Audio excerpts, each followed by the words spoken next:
नमस्कार, India 24 times में आप सभी का स्वागत है। दरभंगा यूनेस्को क्लब के तत्वाधान में आज़ादी के अमृत महोत्सव के अवसर पर स्वतंत्रता दिवस की पूर्व संध्या पर मिथिला विश्वविद्यालय के जुबली हॉल में देश की सुरक्षा में अपने सर्वोच्च बलिदान देने वाले वीर जवानों की याद में एक शाम वीरों के नाम कार्यक्रम आयोजन किया गया, जिसमें निम्नलिखित वीरों की वीरांगनी पत्नियों को सम्मानित किया गया, जिनमें नायब सूबेदार हेम शंकर प्रसाद की पत्नी अमृता देवी, हवलदार अरुण कुमार झा की पत्नी कामनी कुमारी, सिग्नल मैन केशव कुमार की पत्नी नीलम देवी, हवलदार हरीश चंद्र झा की पत्नी राजकुमारी झा अनेक नाम शामिल हैं।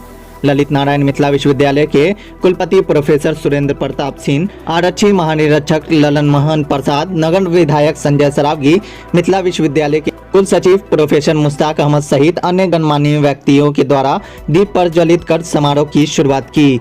इससे पूर्व क्लब के द्वारा सभी गणमान्य व्यक्तियों को अंगवस्त्र एवं मेमेंटो देकर सम्मानित किया गया, जिनमें संदीप विश्वविद्यालय के कुलपति एवं क्लब के वरीय सदस्य प्रोफेसर सिमिर वर्मा द्वारा कुलपति प्रोफेसर सुरेंद्र प्रताप सिंह, क्लब के उपाध्यक्ष रतन खेरिया द्वारा आरक्षी महानिरीक्षक ललन मोहन प्रसाद, चार्टर सदस्य HM अली द्वारा नगर विधायक संजय सरावगी, उपाध्यक्ष विनोद कुमार द्वारा कुल सचिव प्रोफेसर मुश्ताक अहमद को सम्मानित किया गया।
बहुत सुंदर।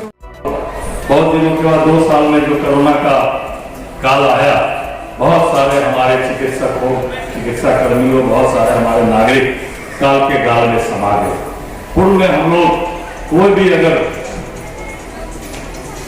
महामारी फैलती थी, हम लोग 40 साल 50 साल तक उसके टीके के विदेशों में हम लोग देखते थे, विदेशों के तरफ देखते थे कि वहां से टीका हमको मिलेगा, और 30 साल 40 साल हम लोग को लग जाता था टीका को इजाद करने में। अब हम दूसरे देश की ओर नहीं देखते हैं, दूसरे देश हमारी ओर देखता है, ऐसा भारत बन रहा है। हम कोरोना काल में खुद को टीका का इजाद किए ही, खुद पूरे देश के नागरिकों को मुफ्त कोरोना टीका दिए ही, साथ ही 100 से ऊपर देशों के नागरिकों का हमने जान बचाया, उन लोगों को भी टीका दिया। ऐसा हमारा देश धीरे धीरे अब मजबूत हो रहा है और पूरे विश्व में भारत अपना परचम लहरा रहा है। इसलिए कल हम लोग अपने आजादी का महोत्सव मनाने वाले हैं। उस दिन हम लोग अपने उन स्वतंत्रता सेनानियों को भी याद करते हैं, उन शहीदों को भी याद करते हैं, उन मनीषियों को भी याद करते हैं जिसके त्याग, तपस्या और बलिदान के बल पर हमारा देश आजाद हुआ। एक बार फिर से स्वतंत्रता दिवस के अवसर पर सभी लोगों को बहुत बहुत हार्दिक बधाई और शुभकामना। और जो लोग अपने घर पर तिरंगा नहीं लगाए हैं, जरूर इस 75वें आजादी के अमृत महोत्सव पर हम अपने देश का आन बान और शान तिरंगा लगावे। यही अपेक्षा और आकांक्षा के साथ UNESCO club Darbhanga UNESCO club ने जो इस आजादी के पूर्व संध्या पर कार्यक्रम आयोजित किया, उसके लिए भी बहुत बहुत धन्यवाद, बहुत बहुत आभार। हिंदू है हम वतन है हिंदुस्तान हमारा। तो ये जज्बा, ये देश के प्रति ये जो आज हमारे माननीय प्रधानमंत्री जी का जो आह्वान हुआ है, उस जज्बे को आप लोगों के बीच में सही सर ने बताया कि 3 पीढ़ी के लोग यहाँ इस सभागार में आए हैं, वो जोश भरोस के साथ जिस हिसाब से आप आए हैं, आप सबको नमन करते हैं। धन्यवाद। 75वां स्वतंत्रता दिवस मना रहा है, अमृत महोत्सव का समय है। हर घर में तिरंगा फहराने के लिए माननीय प्रधानमंत्री आह्वान किए हैं, और देखने में भी ऐसा लग रहा है कि सभी घरों में मोटरसाइकिल पर, गाड़ी में लोग फहरा रहे हैं। जम्मू कश्मीर से भी ऐसा पिक्चर आया है कि वहाँ भी जो शिकारा चलता है उसमें भी काफ़ी हद तक लोग तिरंगा लगाए हुए हैं। मुझे देख करके बहुत खुशी होती है। इस संदर्भ में एक चीज़ कहना है कि 13 तारीख बीत के, आज 14 है, कल 15 हो गए। इसके बाद जो 15 के बाद जो झंडा लोग उतारेंगे घर में, तो इसका जरूर ध्यान रखेंगे कि उसको सम्मानपूर्वक झंडा को उतार करके घर में रखें, जैसे तैसे कहीं नहीं गिरे। यह बहुत ही कम मैसेज जाएगा, जितना अच्छा हम लोग काम किए वो पानी पी जाए। इसलिए हम लोग का कर्तव्य है कि इस पर ध्यान रखें, और अगर कोई दूसरा कोई गलती कर रहा है तो उसको सुधारें। हम लोग भारत में एक चीज की बहुत कमी देखते हैं कि अब अधिकार अधिकार अधिकार अधिकार के सबसे पहले आपका कर्तव्य होता। और भारत हजारों साल पुराना संस्कृति है यहाँ का, और पुराने संस्कृति में कहीं पर भी अधिकार की बात नहीं छेड़िएगा, सिर्फ कर्तव्य है। कर्तव्य करने से बाकी लोग का अधिकार ऐसे ही मिल जाता है। इसलिए हम लोग का जो सबसे बेसिक यूनिट पारिवारिक यूनिट है, वहाँ से इसकी शुरुआत करनी चाहिए, तब समाज जाकर के एक बहुत सुंदर बनेगा और देश को सुंदर बनना ही बनना है। वरना हम लोग केवल डिमांड करें कि ये अधिकार है, वो अधिकार है, वो मिलना चाहिए, तो सब लोग जब मांगेंगे ही तो देगा कौन देने वाला है। इसलिए हम लोग सक्षम बने। पहले हम लोग जब स्कूलिंग करते थे, हम लोग को याद भी नहीं रहता था कि किसी से मांगना है, जो है उसी में काम चलाते थे और अच्छा किए, और किसी पर डिपेंड नहीं किए। आज हर चीज में सरकार नहीं कर रही है तो वो नहीं कर रही है, ये एटीट्यूड छोड़ना चाहिए और सेल्फ सफिशिएंट रहना चाहिए। और सबसे बेसिक यूनिट परिवार है, वहाँ संस्कार, पढ़ाई लिखाई, जो उनको पूर्वज द्वारा दिए अच्छी अच्छी बातें उसको बताया जाना चाहिए, तब एक सुंदर समाज बनेगा। तो इसी बात को पुनः हम आपको बधाई देते हैं, और जो बच्चे परफॉर्मेंस करने के लिए हैं उनके बीच में बाधा नहीं बनेंगे। जय हिंद, जय भारत। स्कूली छात्र था तो बसों में सीट के सामने लिखा देखा करता था, शायद आज भी है या नहीं, कि ये सीट सैनिकों के लिए सुरक्षित है। ये मात्र उनके प्रति सम्मान था। आज जरूरत इस बात की है कि जो देश के लिए सरहदों पे खड़े हैं, समाज उन्हें केवल उनकी शहादत के बाद नहीं, बल्कि उनके परिवार के सदस्यों को उनके जीवन में भी सम्मान दे, क्योंकि उनके सम्मान देना हम पर फर्ज है कि हम उनकी बदौलत ही अमन सुकून की जिंदगी तय कर पा रहे। आज पूरे मुल्क में, जैसा कि माननीय विधायक जी ने कहा कि घर घर तिरंगा का जश्न सच है। जिसने इस झंडे को बनाया था बदरुद्दीन तैयब जी और उनकी पत्नी सुरैया ने, उसने भी यही ख्वाहिश का इजहार किया था। जब 14 अगस्त की रात्रि को संविधान सभा से यह पारित हुआ था कि यही तिरंगा झंडा जो अंग्रेजी शासन में ICS अफसर थे तैयब बदरुद्दीन जी और उनकी पत्नी ने बनाया, वो पास हो गया है और वो झंडा लेकर बाहर निकल के बनाया गया था। तो उस वक्त अमेरिकी पत्रकार ने उनसे पूछा था कि आपकी ख्वाहिश क्या है। उन्होंने कहा था कि मेरी ख्वाहिश यह है कि ये तिरंगा हिंदुस्तान के घर घर पर नजर आए।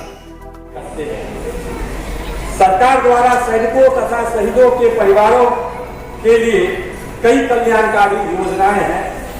हिंदू आम जनता द्वारा खुले मंच पर शूरवीरों तथा शहीदों को, शहीद की वीरांगनाओं को सम्मानित करना एक अलग महत्व रखता है तथा यह संदेश दूर दूर तक जाता है।